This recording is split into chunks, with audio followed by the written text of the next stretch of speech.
សួស្តីសំណាប់ហារតីសំណាប់បេះដូងសំណាប់បេះថ្នោតកូនមាសគីឡូកូនមាសទឹកដបកូនមាស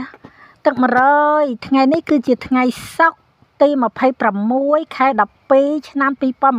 2025កូនកូនជួបម៉ែទៀតហើយនៅតម្រុយលេខដែលម៉ែប្រើប្រាស់ក្បួនជើងមកគណនាគឺជាក្បួនដែលល្អ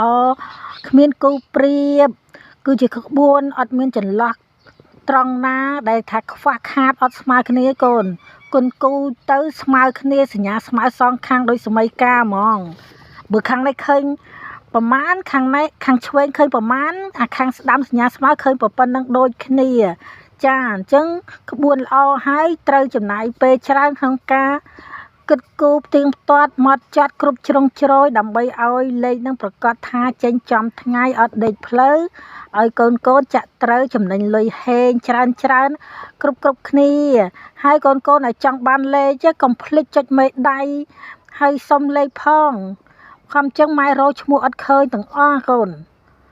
ឃើញតែអ្នកដាក់ចុចមេដៃហើយសុំលេខនឹងដល់ចឹង